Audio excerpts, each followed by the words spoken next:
What's up friends, I got a brand new video for you today, and as promised, this video is a comparison between the Canon R6 Mark II versus the Sony A7IV.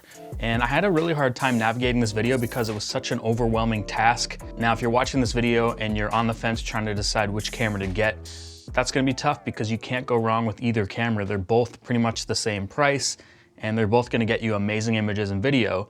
And I also don't think you should switch systems if you're already in Sony or Canon and you have lenses for either of those, unless you're completely unhappy shooting with it. It's just mainly gonna come down to what fits your needs and the specific features. All right, with that out of the way, let's get into it.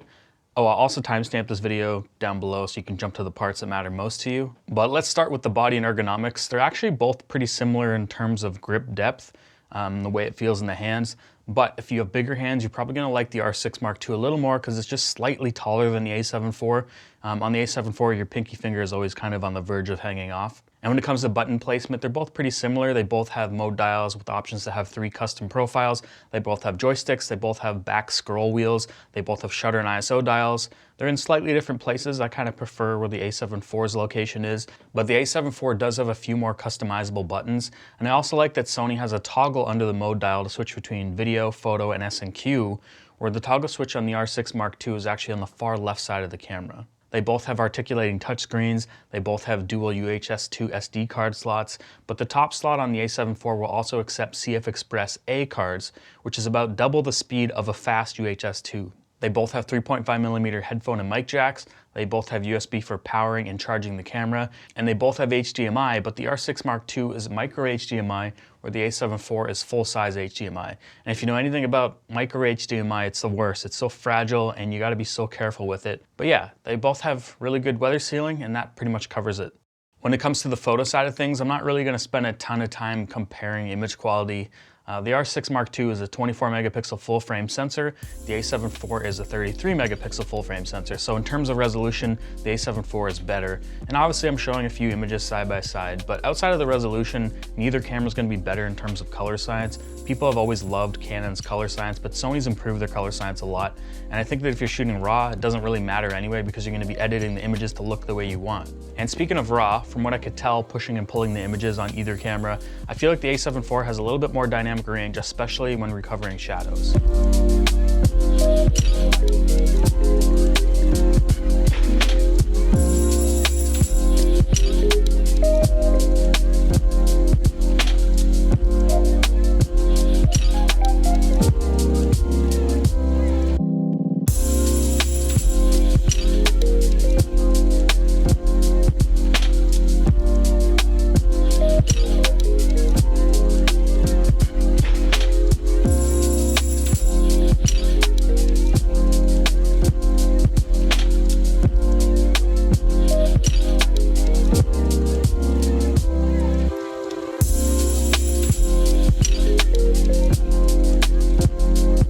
One area where there isn't really a competition between the two is the burst rate. The R6 Mark II wins hands down. If you want a camera to shoot sports, action, wildlife, it's way better. It does 12 frames per second mechanical shutter and up to 40 frames per second electronic shutter was actually impressive for a camera this price range. And that puts the A7IV to shame. It can only do 10 frames per second mechanical, and that's while you're shooting compressed RAW. If you shoot uncompressed RAW, it's more like 7 frames per second. So the R6 Mark II is way better if you need it for that. Both of these cameras have probably the best autofocus in the business. Canon has drastically improved their dual pixel autofocus and it's using a lot more AI and processing for subject detection, and it'll actually intelligently switch between subjects if you have it set to auto, where the A7IV doesn't really have all those cool AI autofocus technologies like the A7R5 has, but it can still do human, bird, and animal autofocus. And it's not like it couldn't track a car or other moving subjects while using real-time tracking, it just doesn't have it in the menu. When it comes to eye autofocus, both have incredible focus and probably some of the best I've used. They pretty much always nail the eye and it's something that you can actually trust now. And I'd probably say I trust the Sony a little more. It's a little bit more predictable and reliable. But you also have the ability to adjust sensitivity and speed on both cameras, and they both have similar tracking zones and different tracking modes. The A7IV was one of the first Sony cameras to get focus breathing compensation, and it's a really cool feature to have. And I also noticed that Canon implemented that as well on the R6 Mark II. Basically, it just does a small crop in to account for the breathing, and it works seamless on both as long as you're using the manufacturer's branded lenses. And with Canon, you don't have to worry because those are the only RF type lenses you can actually get. You can't get any third-party lenses, and I'll talk about that later. While we're on autofocus for photo, I kind of want to jump over to video now because I did some face and eye detection tests side by side, and you can see how they perform. So we've all seen this autofocus test comparing Canon to Sony, but the R6 Mark II actually latched onto my eye sooner from further away than the Sony did, where it started on my face and then switched to my eye once I got closer to the camera. And this test right here was just mainly to see which camera would actually catch my face sooner when I jumped in and out of frame. And in this situation, the Sony was actually faster than the Canon,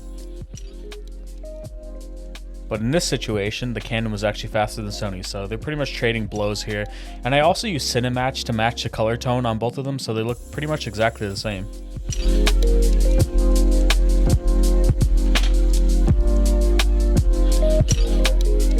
Both of these cameras shoot awesome looking oversampled 4K video. They both shoot 4K 10-bit up to 60 frames per second, but the R6 Mark II can do that in full frame, where the A7IV has to do that with a 1.5 times crop. And that might be kind of annoying for some people. It's not ideal, especially when you're trying to figure out your lens choice and you know you're going to be shooting 24 frames per second or 60 frames per second on the same shoot, but it's just something you have to live with if you're shooting with the A7IV. But the thing that kind of makes up for that for me is the amount of different bit rates and codecs as well as S-Log3. You have so many options and there's so many different bit rates, and the image actually has more latitude over the R6 Mark II, and you can pretty much shoot in any picture profile in 10-bit, like S-Cinetone or standard picture profiles, where the R6 Mark II is limited to IPB and lower bit rates, and the only way to shoot in 10-bit is to shoot in C-Log3, which is not the best log profile. Canon has a better log profile called C-Log2, but they're leaving that more to their cinema cameras. And even though that could unlock more dynamic range from the sensor, it's just not going to happen. I also find C-Log3 to be a lot more noisier than S-Log3, but it can do 6K ProRes RAW through the HDMI. I never tried that because I don't have the recorder for that, but basically that would probably get you the best quality out of this camera. They both shoot 120 frames per second slow motion 1080p, but the R6 Mark II can also shoot up to 180 frames per second, but I did find that the image was pretty soft and a little noisy and kind of looked upscaled. There's also some interesting differences here. Canon lets you shoot 120 frames per second 1080p in 10-bit as long as you're in C-Log3, but Sony doesn't have a direct 10-bit option unless you're shooting in S&Q, where it slows the footage down in camera. If you shoot the regular 120 frames per second 8-bit, you actually get a true 120 frames per second video file that also includes the audio, where the R6 Mark II is just slowed down in camera without audio. When it comes to the in-body stabilization, the R6 Mark II has noticeably better stabilization, as long as you're not shooting with wider lenses. When you start shooting with those ultra-wide lenses, it gets a little wishy-washy in the corners. I'm sure you've probably seen that. They both have enhanced digital stabilization or active stabilization, which actually helps Sony out a little bit because Sony IBIS has never really been that strong. And in some ways I kind of like that. It does remove the jitters without looking overly robotic like some other IBIS systems.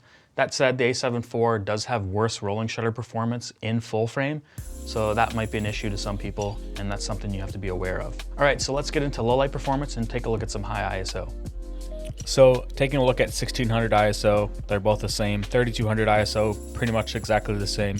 6400 ISO, you start to see a little bit more noise on both and slightly more on the Canon.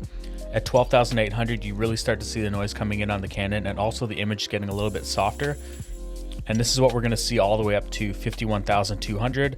You'll see a lot more noise and the image getting softer on Canon, where somehow the Sony is still maintaining its sharpness. When it comes to the menus, they're both good, and it's actually nice that they can both be navigated through the touchscreen. And I'm gonna give it to Canon for the most simple and intuitive menu system that just makes the most sense. It hasn't really changed much from the old DSLR days. Even though Sony's menu is kind of chaotic and daunting, it does basically let you customize the camera in any way you want, so that's pretty cool. Especially when you get the camera set up the way you want, you don't even really have to go back into the menus very often. As you can tell, they're both awesome cameras and they have different strengths and weaknesses.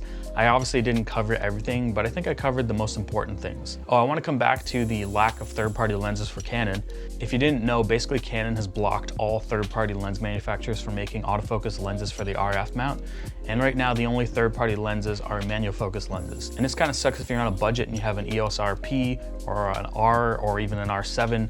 There aren't really many cheaper options out there, and Canon's kind of focusing more on their pro lenses, which is fine, It's just that they're more expensive, and if you're trying to find more affordable lenses, they're gonna be pretty scarce. Now, obviously you can adapt older EF lenses, but you're not gonna get the same autofocus performance that you would from the newer RF lenses. Anyway, that's gonna be it for this video. Hopefully it clarified some differences between these two cameras. They're probably the two most popular full-frame mirrorless cameras right now as of February 2023, and they're both around $2,500 US. And I'll have links to everything in the description. Thanks for watching. If you like this video, give it a thumbs up. If you dislike this video, give it a thumbs down twice. Don't forget to hit that notification bell, and I'll see you guys in the next one.